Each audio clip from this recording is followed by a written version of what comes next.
Okay, Hare Krishna, everyone. Welcome to the Thursday Learning Bhagavatam class. Welcome everyone from Birmingham. Thank you very much for joining us.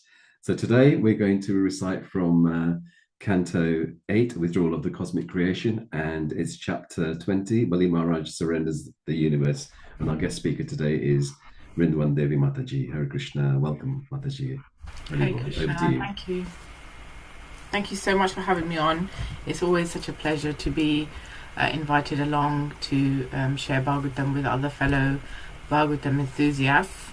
So I'm very excited to discuss with you all today. And if anybody wants to put their video on, that would be great because especially if although I'm not too far away from London, I don't necessarily know all of you, so it'd be just nice to see your faces if you feel comfortable doing so. Just to say hello, and then you can turn your cameras off afterwards. So I'll start off with the prayers, and I always like to share slides for prayers as well, because sometimes these prayers are a bit new to some of us, or can be slight tongue twisters. So I shall share the slides for that.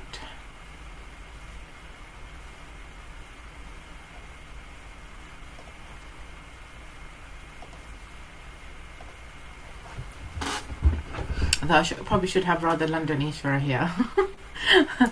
But I've got Radha Gokul and Nanda instead. Okay, so we'll start off with the prayers. Om Namo Bhagavate Vasudevaya. Om Namo Bhagavate Vasudevaya. Om Namo Bhagavate Vasudevaya. Om Gyanatimirandasya Gyananjana Shalakaya Chakshurunmilitam Yena Tasmai Shri Guruve Namaha. Shri Chaitanya Manobhishtam Stapitam Yena Bhutale Swayam Rupa Kada Mahyam Dadadi Swapadantikam.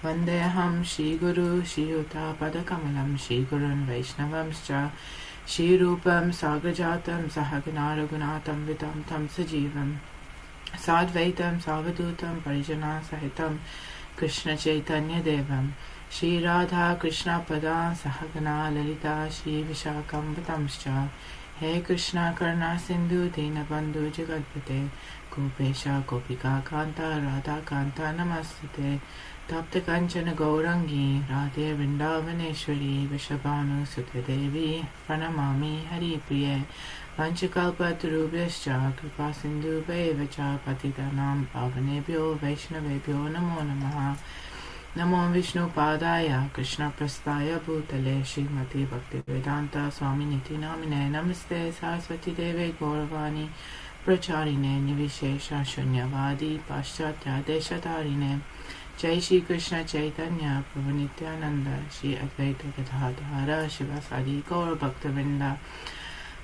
Hare Krishna Krishna Krishna Hare Hare Hare Rama Rama Rama Hare Hare Narayanam Namaskritya Naram Chaiva Narottamam Devim Saraswatim Vyasam Tato Jayam Utiriyat Shanvatam Swakatha Krishna Punya Shravana Kirtana Hirdayanantvistihi Bhadrani Vidunoti Suratsatam Mukham Karoti Vachalam Pangam Langayate Girim Yat Kripatamaham Vande Shri Guru Dinatarinam. So we are on Canto 8, Chapter 20 today. And although I know you're reading regularly on a weekly basis, my personal way of how I consolidate everything is kind of just understanding a bit more of context of where we are. So I have got His Holiness Keshav Maharaj's slides here that he very kindly shared with me. So he did a course a while back on Bhagavatam Life, so that we can get a general overview of what's going on and get a thread of things. So how he has Gita Life, he has his acronyms of understanding the chapter of what's covered in each Bhagavad Gita chapter. In the same way, there is a similar one. It's called Book Bhagavata. And he does an acronym for each canto, actually, which is quite a lot to summarize. So the summary acronym for Canto 8 is GOLD. So we've got the G, which stands for Gajendra. So I'm sure you remember many months ago, this topic was covered first. So we heard about the plight of Gajendra, how he gets grabbed by a crocodile, and he remembers his prayers from a previous life and asks for help from the Lord and offers this beautiful lotus flower to the Lord So after hearing about Gajendra, we hear about the ocean of milk, we hear about the churning of the ocean, the battle that takes place between the demons and the demigods, and how they finally, they call a truce, and together they churn the ocean of milk in order to get out the nectar, and many different items come out of this ocean. So then we go on to L, which is leaders of society. So we hear about all the different manus, all the different leaders that come along in order to manage society, to ensure that Sanatana Dharma is being practiced on a global level, and that people can gradually make themselves go back home, back to Godhead with the mercy of the devotees and the Lord. So that's L, leaders of society.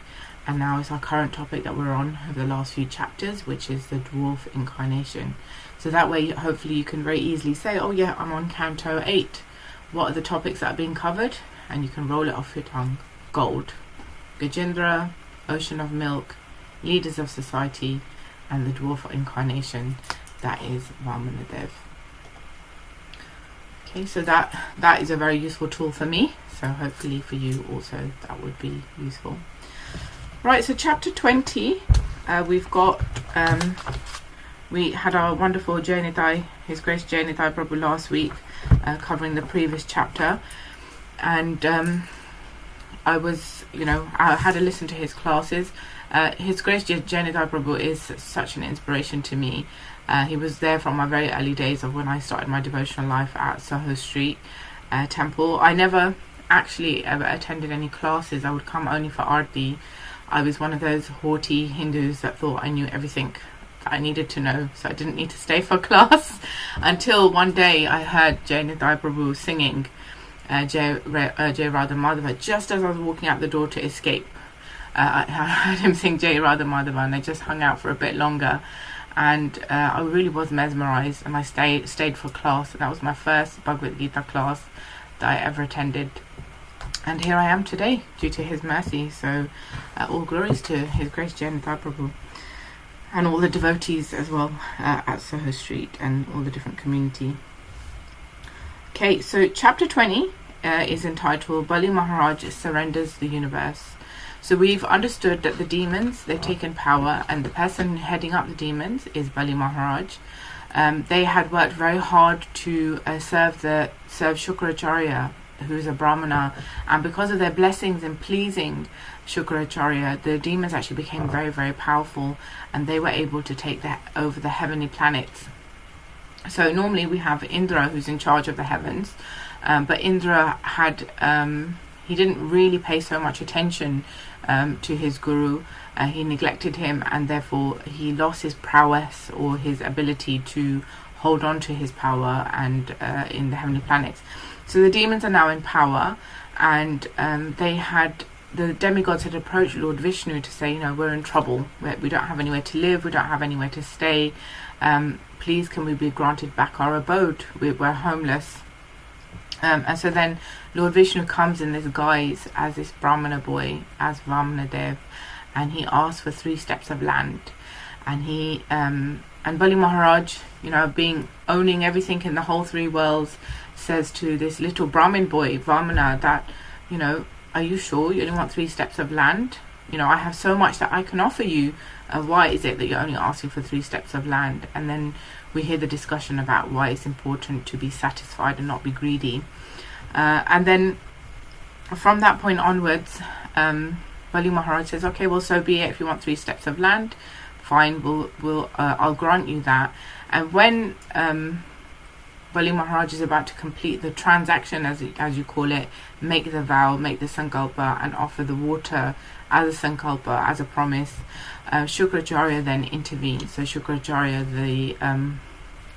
the guru of the demons, intervenes, and he gives so many different reasons as to why he shouldn't go ahead with this promise. He says this Vamanadev, he's none other than Lord Vishnu. He's coming to take away all of your riches, all of your land, and he gives him many ways out of his promise that he's already made. He's like, oh well, according to Dharma, if you do this or if you do that, then you can get out of the promise that you make.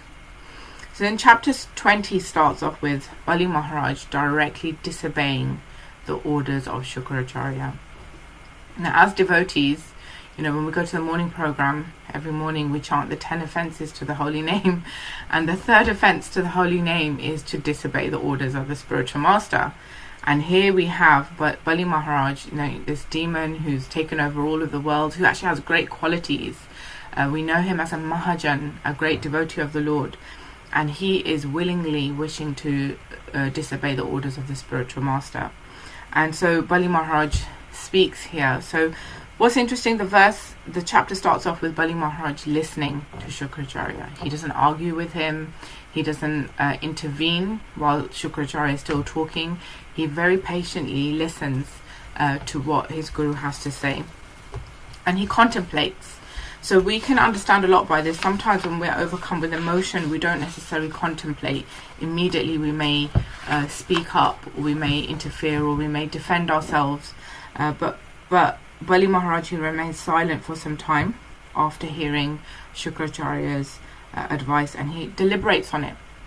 And then he replies, when he's thinking, how can I disobey my spiritual master? I've achieved everything that I have today because of the mercy and the blessings of my dear Shukracharya. That what should I do? I should really follow his instructions. So he's deliberating this, and as he's deliberating, he also reflects upon the point that a spiritual master or a guru is someone who directs you towards the service of the Supreme Lord.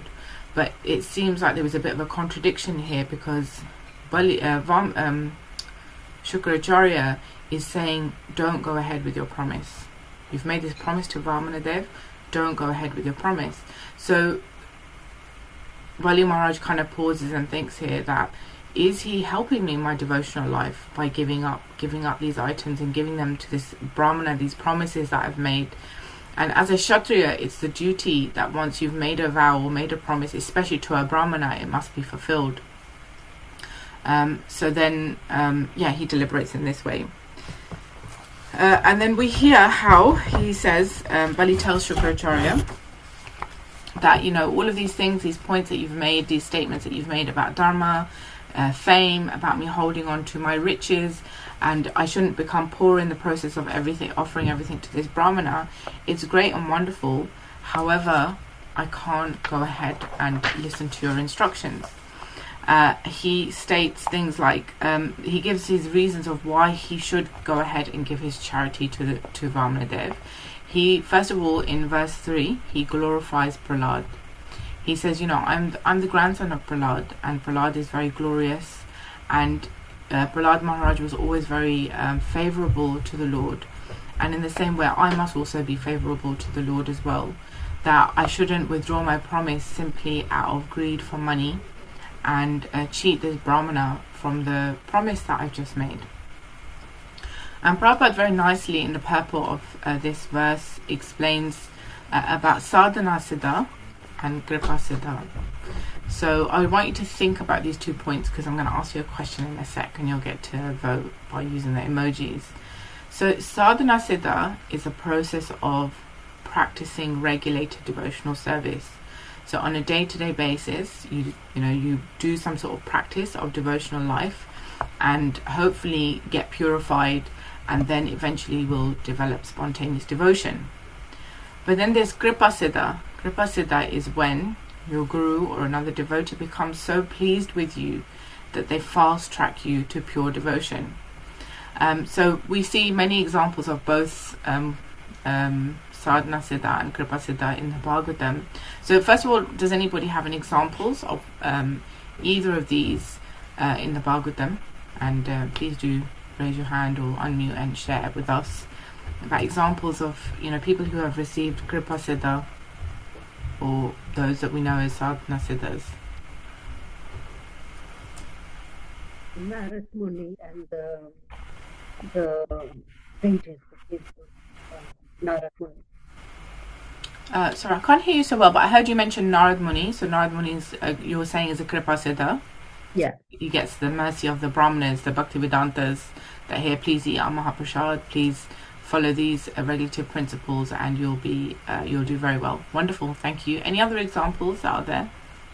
Dhruv Maharaj. Dhruv, okay, tell us a bit more. I think he was directed by Narad Muni. Narad Muni sort of like guided him how to praise the Lord, how to glorify the Lord and worship him and do his penances. Okay. So Narad Muni made him his disciple in a way. Okay. Would that count? I'm not sure. Yeah, so it's a good question. So Dhruva is given the blessings by Guru. Guru comes along and gives him a mantra to chant, but he does sadhana in order to be successful. So we hear how he only eats leaves for a little while, and then he holds his breath for many months on time, and this is how. So he does like sadhana practice in order to achieve that devotion. But yes, the mercy of the Guru is there. Thank you for sharing that. Anyone else? So Daksha, his 10,000 times 2, 20,000 sons. So they, Daksha was already training them, isn't it? And then Narad Muni just kind of gave him kripa and fast-tracked them. So they became like brahmacharis and went back to Godhead. So from that pastime we hear that Daksha encourages his sons to go away and do some tapasya so that they can bring good children into the world, and then Narad Muni gives them the mercy and says don't be absorbed in this household life.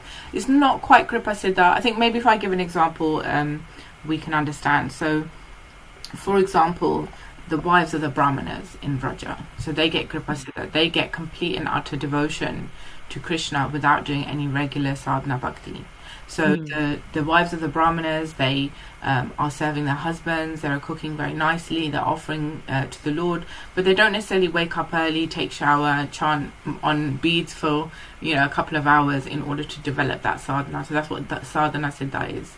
So without doing any regular devotion, the mercy of Guru is given, and you can develop love of Godhead like immediately in that way. So that's what Kripa Siddha is.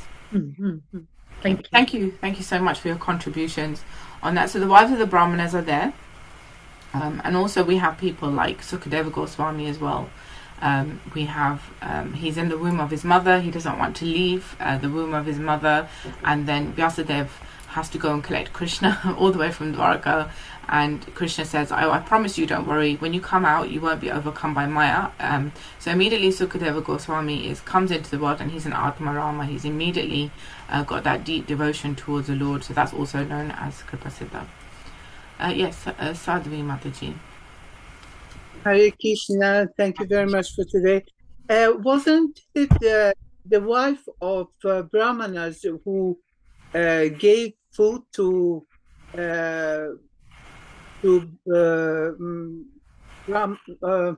Balaram and Krishna and cowhorse boy? They gave food. Wasn't them also get Kripa Siddha? Yes, so exactly, just from their love and affection, they had cooked these wonderful items for the actual yajna. But when Balaram and the Gopas had come and asked for them, they very happily, like they ran. But as soon as they heard Krishna was hungry, they just grabbed everything, packed everything, and went running to wherever Krishna was and gave them the food, the wonderful items that they had cooked. So yeah, this is then Krishna grants them that love, that kripa siddha. Thank you, Sadhu Mataji. Hare Krishna. So all the gopis as well, then they just served Krishna without doing sadhana as such. Yeah, the gopis are slightly different. The gopis are already eternally liberated individuals, so they've never taken on material bodies like we have, and then have to develop our devotion for Lord and do sadhana. And then a majority of the gopis are none other than expansions of Radharani. So there's many the gopis is a very complicated topic. Actually, the gopis are split into many different categories. So you have those who are eternally liberated. There are those others that are sadhana siddhas. So they do sadhana over many, many lifetimes to achieve that position of the gopis. So they don't necessarily get kripa, mercy, where they just get devotion like that. They've worked for it. They've done lots of sadhana for it. Hare Krishna. Hare Krishna. How about the baby Krishna and the fruit lady. Could that be Kripa? So the fruit lady, Because it was Krishna himself.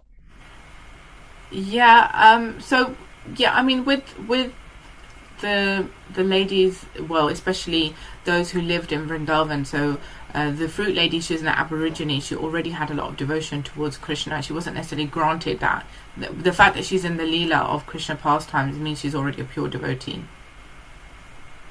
So maybe I need to clarify this a little bit. So sadhana siddha and kripa siddha is achieved by those people who fall into the material world and then have to become purified and develop attachment or develop a relationship in love with Krishna. Those who are already part of the Vrindavan pastimes are pure devotees because they're with Krishna already. They've entered into the deeper leelas. So this sadhana siddha and kripa siddha doesn't necessarily apply to them. Okay, it's a progression towards. Yes. Thank you, Haribol. Thank you, Hare Krishna. What about the Kubja then, Mataji? Sorry. Kubja. So Kubja is also part of Krishna Leela. Like she's in Krishna's previous pastimes, and then again she's in Krishna's pastimes in Vrindavan. So she's already in that category. Thank you. Okay. All right, so we'll move on. So we have Kripa Siddha and we have Sadhana Siddha. So Sadhana Siddha is someone who does regular devotion towards the Lord. We do it because we know, okay, I have to wait. It's good to wake up early, do morning program, chant some rounds, and I'll gradually become purified and get the mercy of Guru and the devotees and start developing loving feelings towards the Lord. Kripa Siddha is somebody who, out of an act that they've done, they've been given pure mercy by the Guru or a great devotee, and they develop love of Godhead. So I was going to ask you to raise your hands at which ones would you prefer? Would you rather be a sadhana siddha or a kripa siddha? I think I know the answer to this, but I think it's just a fun question to ask. So I'm going to raise my hand, and I'd say, so raise your hands if you would like to be a sadhana siddha, achieve love of Godhead through sadhana. Okay, Sadhvi matches her name. Sadhvi Mataji. Her name is Sadhvi, meaning she's a great sadhu within herself. So practicing devotion for the Lord. Okay, wonderful.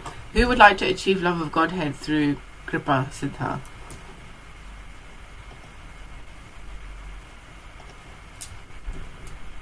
So if you can find the button, the reactions button at the bottom of your screen. Yeah, Kripa Siddha seems more of a shortcut, isn't it? Because you get the mercy of Krishna, you get the mercy of the devotee, so immediately you're able to develop this loving feelings of the Lord. And you don't have to gradually build up your stamina through, your own practices. But we don't want to cheat. We are in a movement of practicing sadhana siddha. We are Rupa Nugas. We follow in the example of Rupa Goswami, where he develops, he practices sadhana on a daily basis. He teaches us to do sadhana on a daily basis. And through doing sadhana, hopefully, we will get kripa as well. So we have to do the endeavor at first through the mercy of our Guru. Alright, so that was verse 3. So Srila Prabhupada talks a little bit about sadhana siddha and kripa siddha in that particular purport. So if you're still confused on that topic, I would say definitely have a read of the purport, and you can maybe understand the topic a little bit deeper. So then in verse 4, Bali Mahārāja, so we're giving the 9 reasons why Bali Mahārāja is justifying to his Guru Shukracharya of why he should give charity. So 4th is sin of a lie. He doesn't want to develop sinful reactions from lying.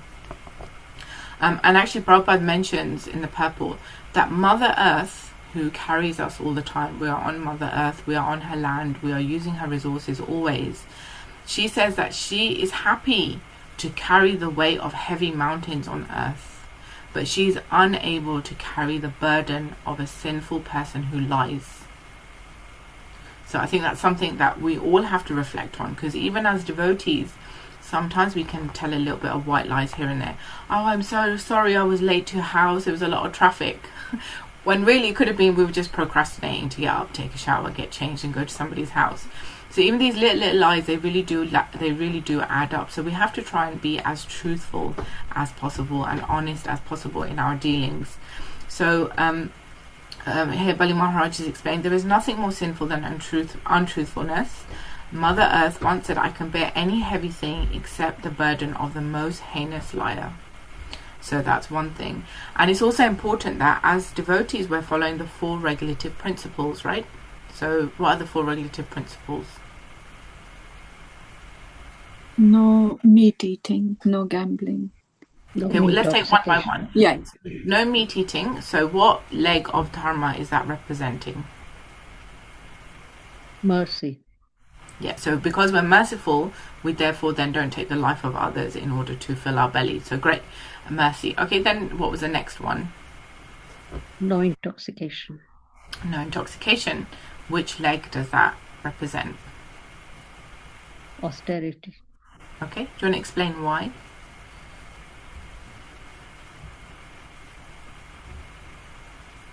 How is not taking intoxicants austere? Maybe somebody else can help Mataji out by sharing something. To be clear-headed and sincere in your performance. Wonderful, thank you. So a lot of the times when in mainstream society, when people have had a stressful day and they want to unwind, they might kick back and drink a glass of wine just to calm the mind a little bit. But that's not actually dharma. That's not how we're supposed to actually relax. Our relaxation is by chanting mantras. So the word mantra means to release the mind or relax the mind. So we can just come back from work after a long day and sit down and chant the Hare Krishna mantra, or do some breathing, or do some Om chanting, and you'll find immediately that the austerity of the mind is calmed down a lot. So this is the reason why we don't take intoxicants. We deal with things that come in our life, but in a strong way. Wonderful. What are the other 2 legs? Truthfulness. Truthfulness. Okay, so truthfulness, what is the regulation to follow truthfulness? No gambling. Yeah, so no gambling, because by gambling we become greedy for more. But this truthfulness also includes truthfulness in our dealings and also not lying unnecessarily. So once in our youth group, I heard a little conversation that was happening between 2 children. They were sitting on the stairs in the temple, and the girl had just got in trouble because she'd been telling lies to her mother and she'd been told off. So she was sharing with her friend that, my mum, she was very upset with me. I lied to her about this, that and the other. And very sweetly the other girl said, we should try and avoid telling lies, because it's like we're breaking the legs of the cow. So those of you who've seen, those of you who've read Canto 1, we hear that Gully comes along and he's beating the cow, right? He's beating her legs, and these are the legs that are destroyed in this particular age. The leg of austerity, the leg of mercy, the leg of all of these kind of, all of these 4 regulative principles out there. But the cow was still standing on one leg, and that is truthfulness. So she was telling her friend, please don't tell lies, because every time you tell a lie, it's like you are beating the final leg of dharma that the cow is standing on. And I thought that was very sweet. So then that also purified my consciousness as well. I was like, I shouldn't be telling these lies unnecessarily, even if they are like white lies that, do I look beautiful in what I'm wearing? And you're like, no, you don't, but you don't say it. You're like, yeah, you look nice. So these white lies are okay. But in terms of like making excuses unnecessarily for not fulfilling our kind of commitments and things to people, we have to be a bit careful. All right, so Bali Mahārāja doesn't want to, develop a sin through telling lies. And he also is fearful of cheating a Brahmana. He says, I do not fear hell, poverty, an ocean of distress, falling from position, or even death, as much as I fear cheating a Brahmana. Alright, so we know that one of the greatest sins we can commit is actually stealing from a Brahmana or cheating a Brahmana. So we must try to be very careful and avoid this. And then Bali Mahārāja goes on and says, everything is temporary. When we die, wealth is always separated from us anyway. We don't take anything with us, not even a drop, not a single penny. So why should I not just give all my wealth to this Brahmana when I'm going to lose everything anyway at my time of death? Then he says, in the 7th verse, he gives examples of the Dichi Muni and Mahārāja Shibri, that there are great men who've sacrificed their own lives in order to benefit society as a whole.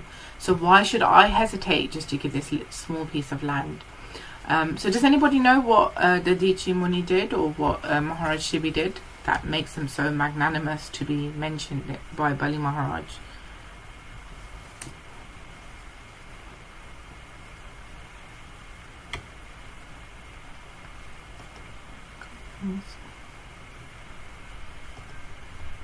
Anybody? Okay, so the Dasi Muni, he gave up his body so that Indra could fashion a very powerful device out of his bones. So he gave up his body so Indra could have his bones, and then he makes his Vajra, so you know Indra's powerful weapon, is made out of the Dasi's bones. So he sacrifices his body so Indra can have his bones, and from that is used to kill Vritasura, one of the demons, one of the great demons, later on in the Bhagavatam. We've covered it already, actually. Yeah, it was covered in Canto 6, I think. It was covered in there. And Mahārāja Shibi is one of the ancestors of the Pandavas, and he he gets tested by Indra and Agni. They come to him in different forms, and they're begging all of his different type of food stuff that he has in his kingdom, and eventually there's nothing left to give. So he then starts to give parts of his body to these animals that come to him to be fed, because that's the duty of a king. A king is to make sure the citizens are all taken care of, including the animals and the birds. So he offers his own physical flesh from his body in order to make sure that no one in his kingdom goes hungry. And then obviously Agni and Indra reveal themselves, and they're very pleased, and they kind of put Shibi back together again, and they're like, hey, we're just very thankful to see your magnanimity. So the historical examples of these personalities, that they've sacrificed their own lives in order to benefit people in general, so why can I not give my land to this Brahmana? Then verse 8 is there, more to please the demons and Shukracharya more than his own internal mood. Bali Mahārāja is actually a great devotee. He's a Mahajan, he's a great devotee of the Lord. But he knows that his guru, as well as all of the demons around, are like, what are you doing? Why are you going to give all the wealth away? Where are we going to live if you give all the wealth away? So he says, over time your fame gets destroyed anyway. I might be famous for all this land. So many people have fought in war, and but nobody cares about how much land they've given up, or what they've owned or haven't owned. But what they they're still famous for their great acts. So I may as well give up everything and become famous for this great act that I'm going to do. Then the 9th verse, he talks about the rarity of a chance to give charity. Sometimes, I don't know if you've ever experienced this, you want to give charity, right? Especially in England, you're feeling very magnanimous. You're like, okay, I'd like to do some charity.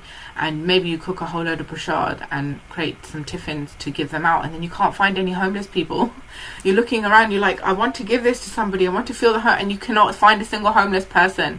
You see them all day, every day when you're going to work and coming back, and the 2 moments that you spent together cooking for them, there's just nobody to receive it. So it's actually quite a rare chance to be able to give charity to this Brahmana. And then he states in verse 10 that actually sometimes it's auspicious to be poor for the right reasons. He mentions that there. And then he states, okay, well, Lord Vishnu himself has come. Who am I to give him anything?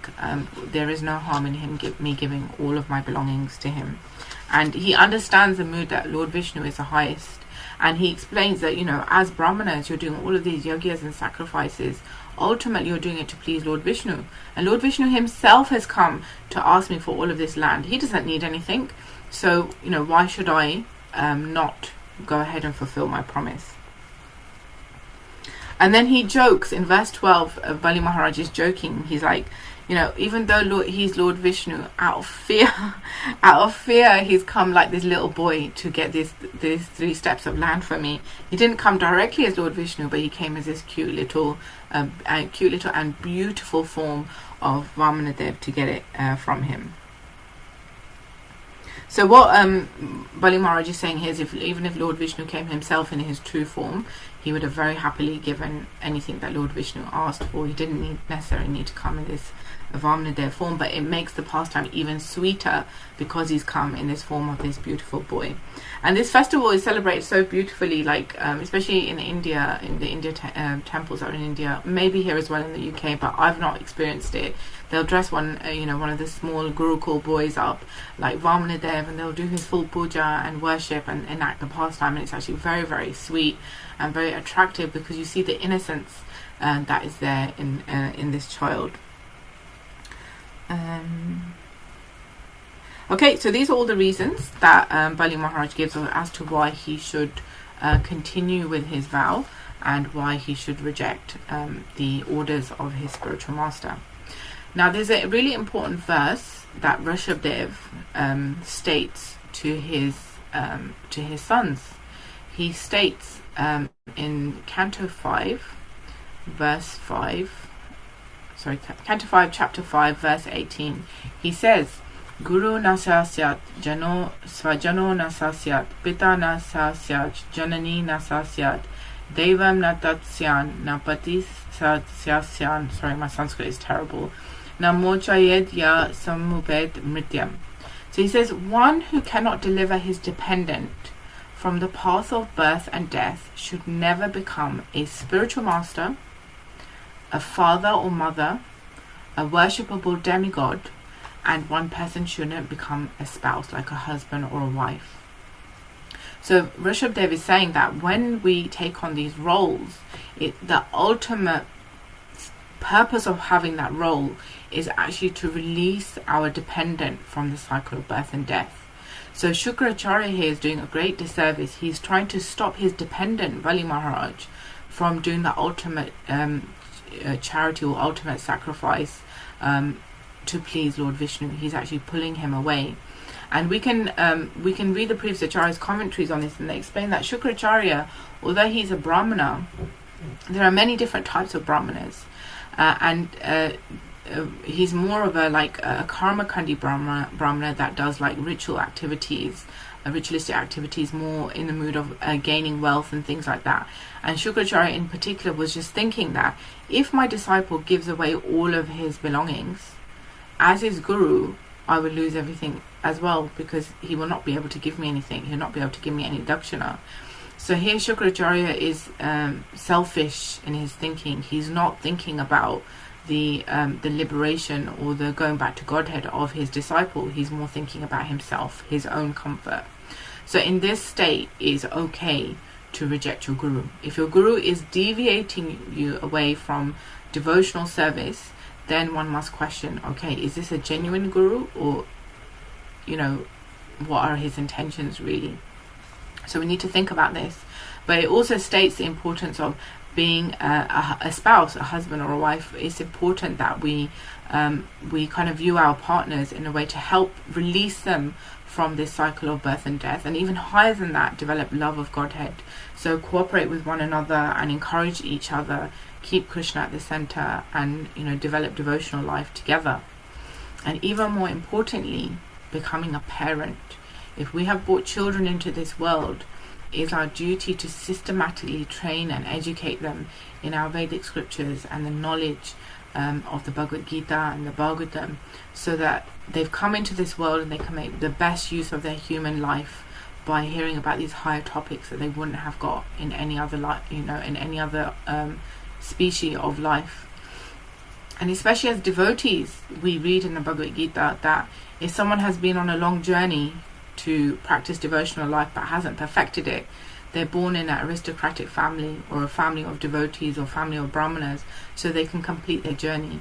So from a young age, when they're born into our family, we can encourage them, not force them, we can encourage them in their devotional life through either chanting, taking place in hearing the wonderful stories of the Bhagavatam, through doing devotional activities and encouraging each other in the best way.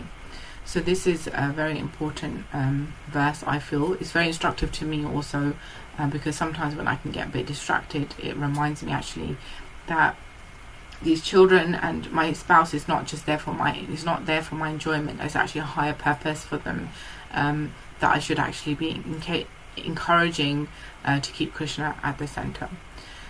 So we hear this verse, and it's very appropriate here in this pastime with Bali Mahārāja. So then Bali Mahārāja, he gives the charity to Lord Vamanadev. Before he actually does that, Shukracharya becomes very angry that, you've disobeyed my order, and for that disobedience, he says that you think you're so learned that you are impudent, you're disobeying my order, and you shall be bereft of all of your opulence. So whether Lord Vishnu was going to take everything or not, anyway, he's been cursed by his guru. So his guru is like, yeah, I'll make sure that you have nothing left. So his guru curses him such, but Bali Mahārāja still doesn't get swayed. And he wants to go ahead, and his wife, his wonderful wife Vrindavani, she comes running. She's very supportive. She's a very chaste, supportive wife. She comes running with a golden pot with water in it, so that he can complete the transaction, the kind of the giving of charity to Vamanadev.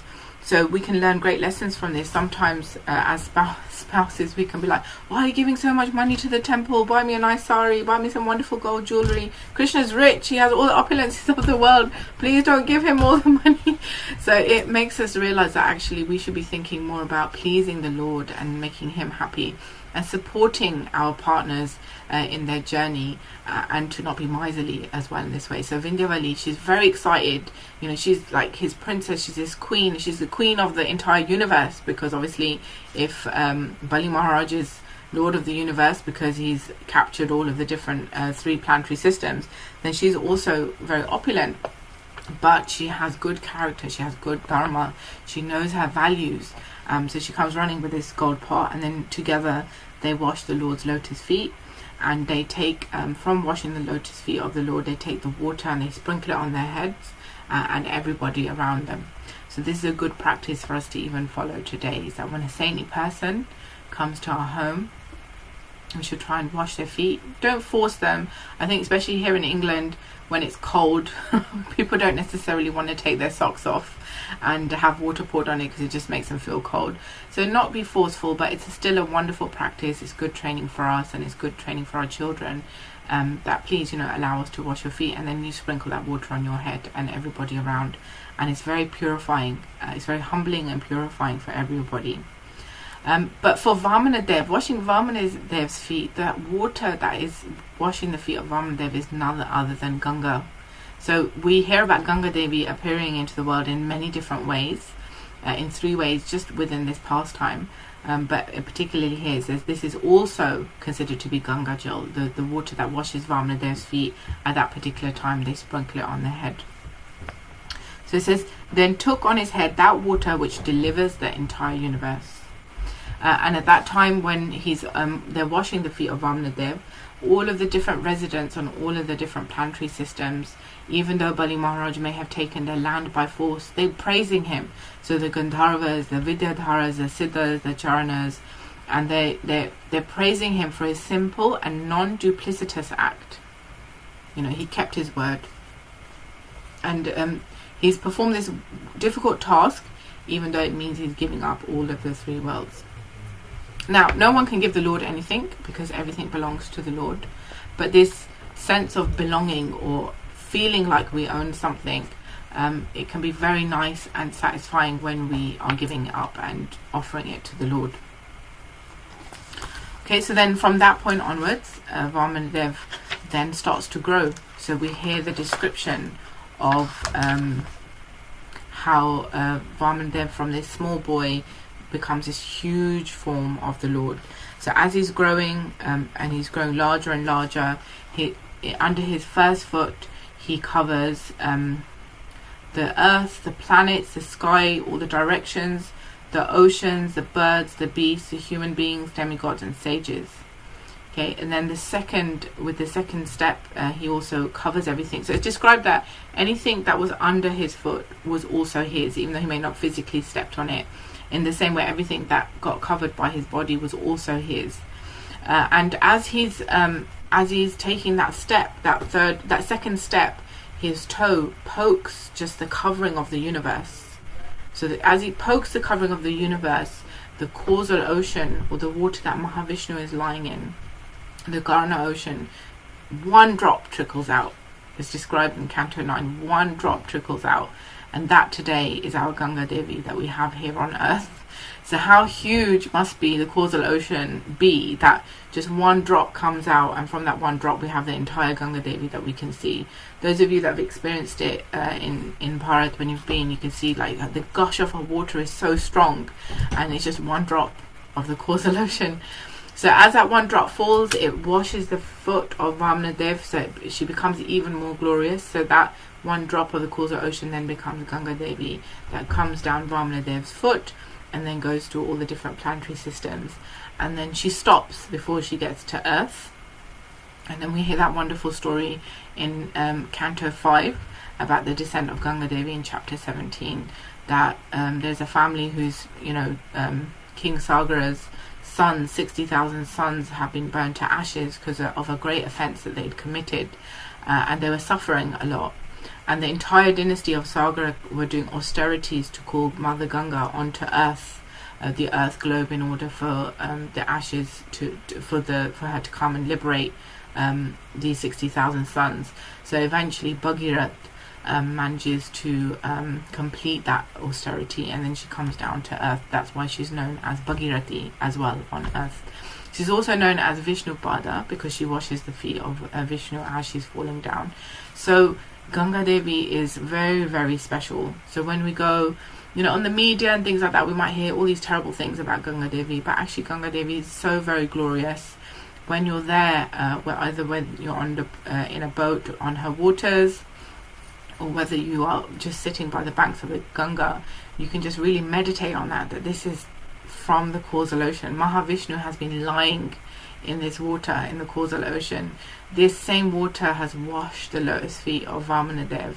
This same water has been in the beautiful hairs of Lord Shiva that has now trickled down here to the earth. So we're very, very fortunate to have Ganga Devi. And she's also self-purifying. So scientists have done experiments on Ganga Devi. They've taken samples. They've actually purposely put bacteria in Ganga Devi's water, and she is self-purifying. So that contamination, whatever is in there, automatically it starts to disappear after a little while, and the water becomes pure again. So just if you do that with normal water, the bacteria will just develop more. So this is the beauty of Ganga Devi. She is really a holy water, and you cannot contaminate her. She's always very pure. So we hear about all the descriptions about the Lord's universal form. We hear about how the soles of his feet are like the lower planets of Rasadal. His feet are like the surface of the globe. His calves are like the mountains. His knees are like the birds. So it's a very beautiful description from verses 23 to 29 in all the different descriptions of different aspects. So like the Lord's ears are all the directions. His head is the upper planetary system. His hair is the clouds. So this can also help us to be more conscious of God on a daily basis. It's like when we go out and we see the clouds in the sky and we're like, oh yeah, that's the hair of the Lord. So we can meditate on the Lord's form in this way. And then there is a description on verses 30 to 31 about the Lord's weapons. So the demons, they became very afraid when they saw this form of the Lord. Where else do we hear about when the Lord is like in this huge form that people become afraid? Where do we hear about it, and who becomes afraid?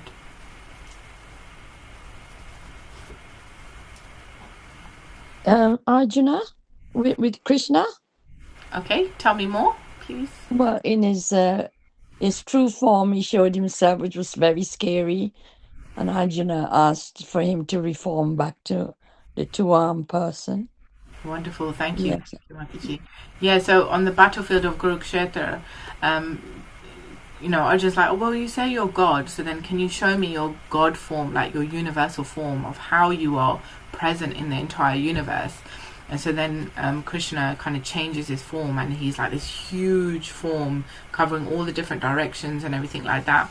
Then after a while, Arjuna becomes very afraid, and he's like, okay, I understand your great opulence. I can never fully understand it, but this is very scary. I'm very afraid. Please, can you come back to your normal two-armed form, please? So then Krishna's like, okay, well, fine. You wanted to see it. I showed it to you, and now let it be. Let me be here in my two-armed form again. So Sadhvi Mataji. I don't know if I remember right, that wasn't it so that he even showed himself to both Duryodhana and Dhritarashtra also? Yeah, so I mean, I've heard different things about this in different story, like in different kind of classes. But what's understood is that when Krishna's showing that universal form, not necessarily everybody can see it. If people don't have good vision, or if people don't see the Supreme Lord as a Supreme Lord, they can't really see it properly. So they see this like bright light, this shining bright light that comes out that we understand to be the Brahmajyoti. So they become blinded by this light and this energy and this form. So they understand God to be like this bright light and energy, but they don't necessarily go beyond that bright light and energy and see the actual physical form of the Lord. Only those people who have like eyes of devotion can see that form. I think Duryodhana, he was always very envious, so I doubt he was able to actually see the physical form of the Lord. I mean, it was, I believe it was right before when he was capturing Krishna and holding Krishna, so that somehow Krishna would not be able to go, something like that. I remember I have read about it. And Krishna shows himself to Duryodhana, and Duryodhana can't do anything more because of his seed. That's what I remember. Okay, thank you.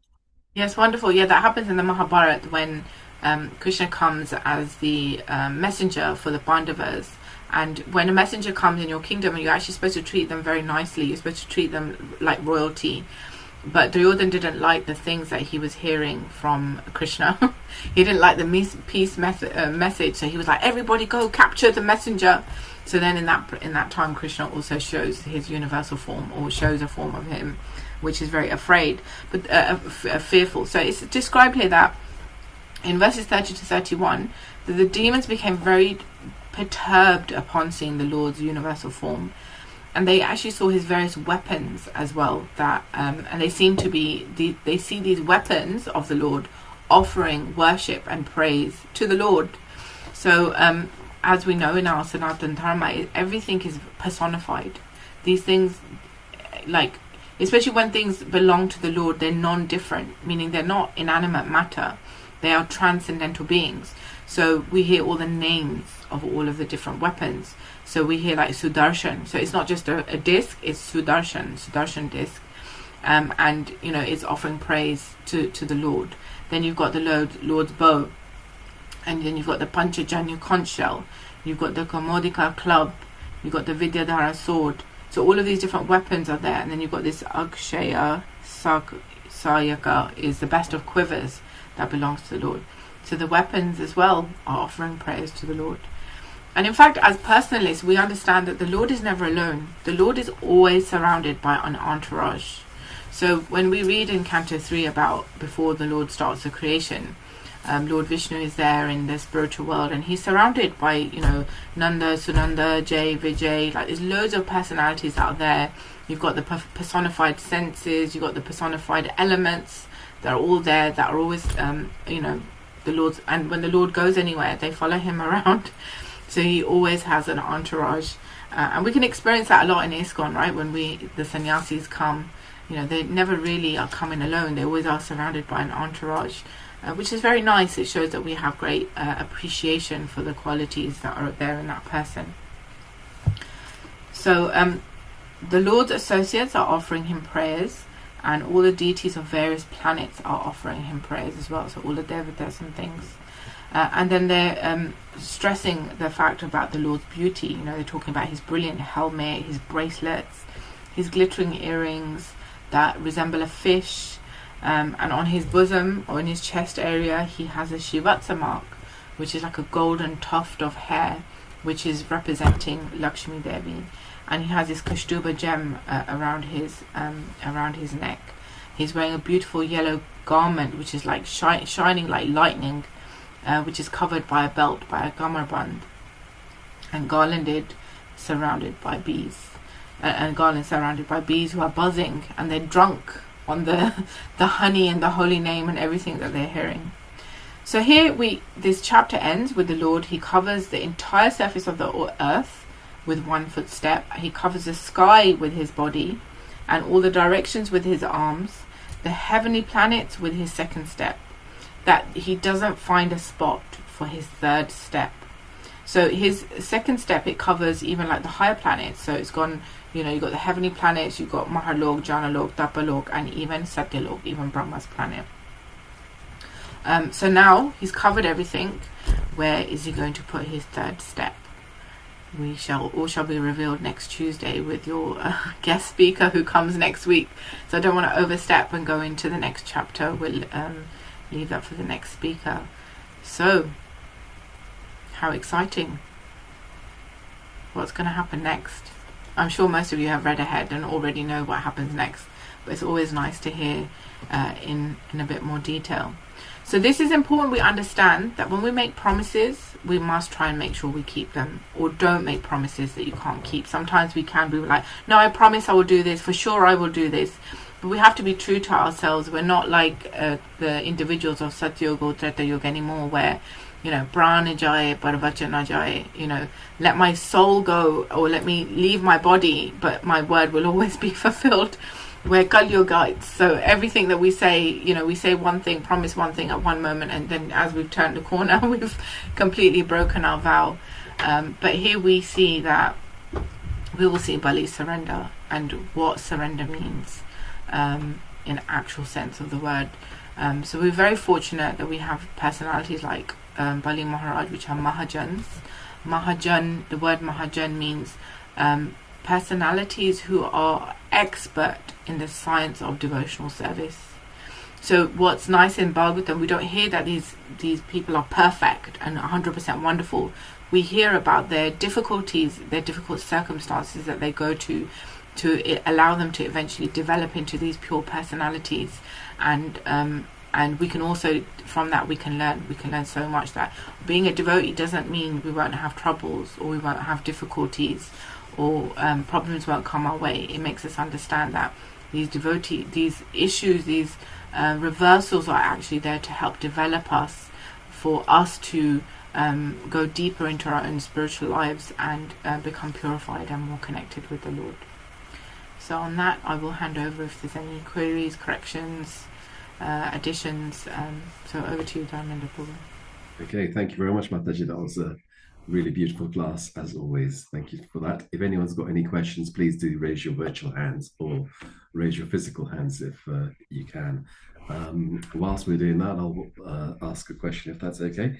You talked about deviating from, you talked about Sukajara being the guru and deviating from instruction, which was very good. But what I was thinking about is that is it not deviating from devotional service by sort of wanting to attain the 3 worlds and also doing the actual yagnas that he was performing?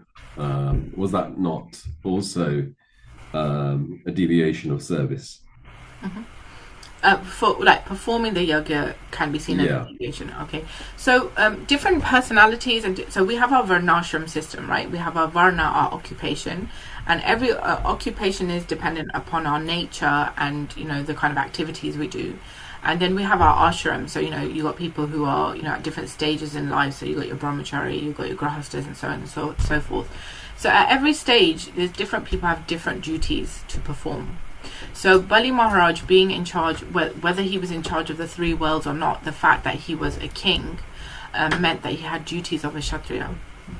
So Kshatriyas, they live their life by exacting taxes from the citizens, not for their own sense gratification, but actually to be used for rituals and yagyas and things like that. And when they perform these yagyas ultimately they're to please Lord Vishnu, the balance is set very nicely in the world and society. So Bhagavad Gita, I think it's chapter 3, talks about the cycle of a sacrifice. That the demigods, they give rain, and from rains grains grow in the ground, and then when grains come we offer them in sacrifice, and in this way we live in a symbiotic relationship with the devatas, and everything runs very smoothly. That yagyas are actually very important. They're part of our Vedic culture. But what we have to, as devotees, what we have to be careful is our intention of doing them. Who are we doing them for, and our intention. So if we're doing them for the devatas, or may I have a nice husband, may I get a nice house, this is known as karma kandi. It's more of a business exchange with the Lord. But if we understand that we're doing this yajna to please the Lord Vishnu is called Yagneshwar. He is the ultimate beneficiary of all sacrifices, and it pleases him greatly, then things will run very smoothly. So it's actually the duty of the kings to do these yajnas. They're not deviating away, and it's also their duty to rule as well. Okay, thank you, Mataji. Janakanya Mataji, would you like to ask your question? Hare Krishna. Hare Krishna, Mataji. Oh, wow, what a wonderful class. Thank you. Come again, please, soon. Well, this story is so intriguing. There are many questions I have, but I'm only going to ask one because of timing as well. We live in a world full of lies, I think. We consume with lies. For instance, one of the things, the tradesmen, you cannot trust them. Everybody gets conned. We get conned all the time. You never know who is the true, genuine, non-lie person. So it's very difficult. We're saying about white lie being very sinful. Can you imagine the huge lies where it's taking us? So I didn't understand what Bali Mahārāja, what he was a good king, isn't that right?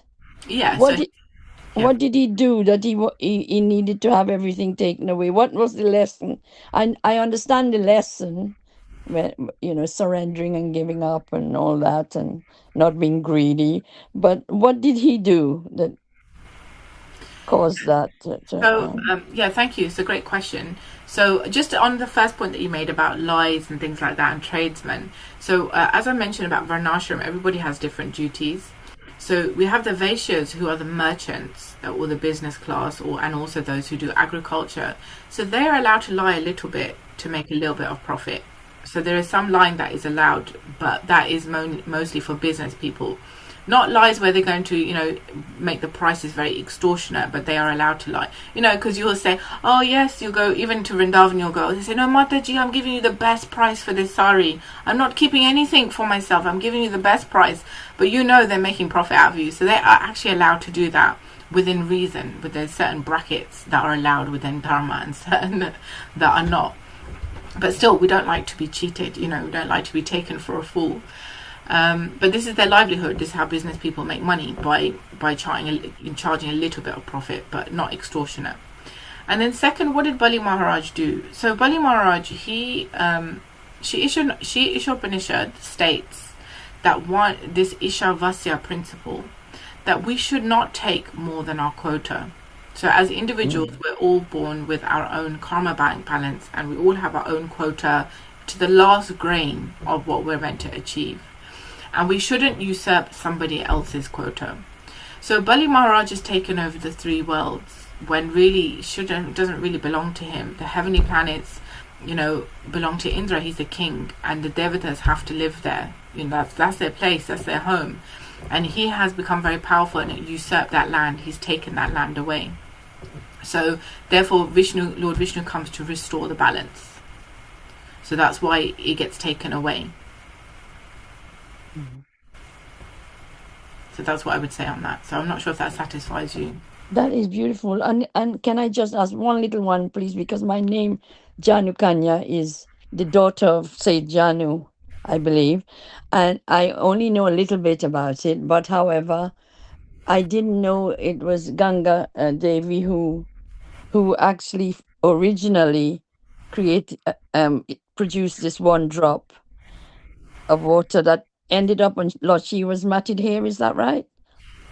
Yeah, so Ganga Devi didn't produce it. She didn't produce the water is actually from the causal ocean. There's this huge cosmic ocean that is there when we hear about creation in Canto 3, that Mahavishnu lies down in. It's called like the Viraj River or the causal ocean. So that drop of water, when she comes through with a piercing, then she becomes Ganga Devi.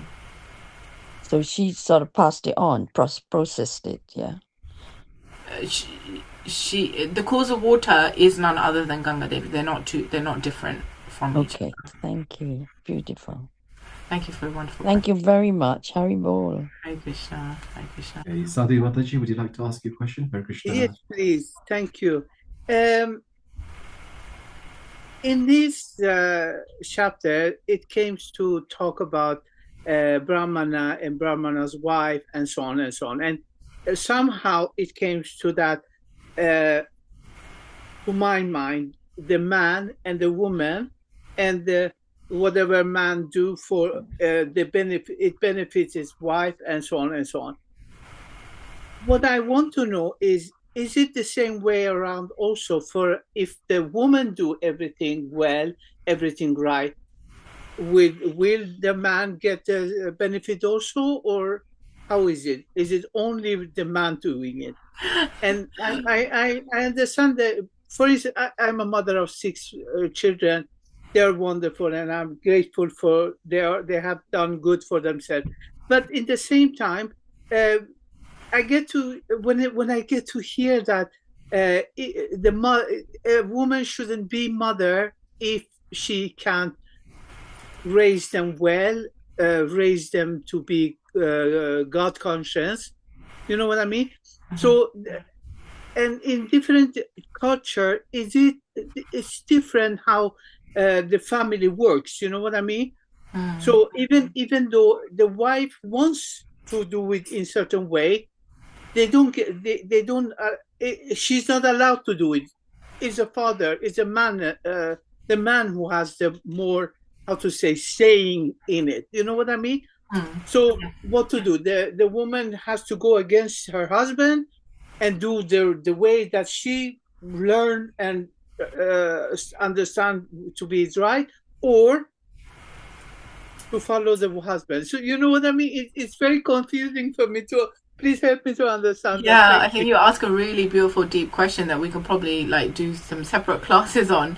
But just briefly, I would just say, according to Vedic culture, the men were considered to be highly dharmic. So they were trained as brahmacharis from a young age to be taught dharma, to live life in the way that Vedic culture teaches.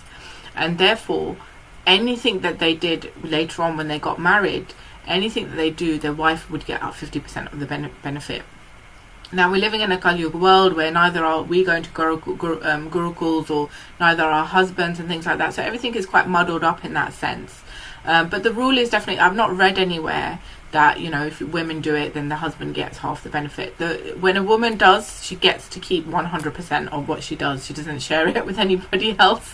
But when the men do it, they get the 100%, and plus they get an additional 50%, which goes to their wife as well. It's not like it's cut out of his bank balance in that way. So it's like 150%. So that's the benediction. And so in previous ages, it was like, okay, well, if your husband is like Lord Ram, for example, then you have a chaste wife who follows her husband very nicely, then everything is okay. She didn't need to even do her own separate sadhana. She didn't have to get up and chant her rounds anymore, or do anything like that, because her husband, whatever he did, he would wherever he would go, he would take her with him. So if he went back to Godhead, she would automatically go with him from serving him very nicely. But now we're living in a society where we have to do our own sadhana. We have to do our own sadhana unless we're married to Lord Ram, So it's one of those things. It's like we have to look at what age we're living in. We're no longer in Satyuga or Treta Yuga, Dwapara Yuga, we're in Kali Yuga. So it's like it does feel like every person for themselves. But there is still this element of household life there. So if you can serve your husband very nicely, if you can advise him nicely in a submissive way, where slowly the knowledge can get passed on to them, because sometimes we have mixed families. The wife might be a devotee and the husband might not be, or the husband might be and the wife might not be. We have to work with what we've got, and very nicely, lovingly share that knowledge in a loving way without forcing anybody to do something. Even Krishna doesn't put a bullet to anybody's head and say, love me or follow this. So we try to do it in the most loving and compassionate way, that they themselves are able to come to a platform that they can practice something nicely. Now the second point about the children is that we can try our best. You know, from a young age, you know, not even just young age, right? But even before we can see the children, we can try and do the Garbhadan Samskar. The Garbhadan Samskar meaning we meditate and we do tapasya or austerities to invite good souls into our family. And then during pregnancy, we, you know, really absorb in the bug of them nicely and give them a divine consciousness during that period of time. In their age up to 5, we try as much as possible to have positive encouragement around them, raise them in devotion. Then as they grow up to be teens and adults, we have no control over what they're doing. We can just plant the seeds. We can just plant the seeds that are there in order to make them, you know, try and help them develop a devotional life and help have our hand in helping them go back home, back to Godhead. But outside that, it's out of our control. We can just nurture them as much as possible. And for some of us, it might be too late. We may have become devotees once our children have become all grown up. You know, we may have entered devotional life in later life. But what we can do is offer prasad. I always say to everybody, it doesn't matter if your children are not devotees, at least, or if they're meat eaters, this, that, or the other, at least when they come to your home, you cook some nice prasad for them. It's offered to the Lord. It's made with love and devotion, because prasadam is very, very powerful. It destroys their previous life sins. It immunizes them from wanting to commit further sins. It ensures they get a human life in their next body, so they can carry on their journey. Whether they're not doing it in this lifetime, they can carry on their journey in their next lifetime. So prasadam, sometimes I think, especially within ISKCON as devotees, it's just so common that we don't really understand fully the value. It's very powerful, prasadam is. So at every level, we're trying our best to release our family members from the cycle of birth and death. Thank you.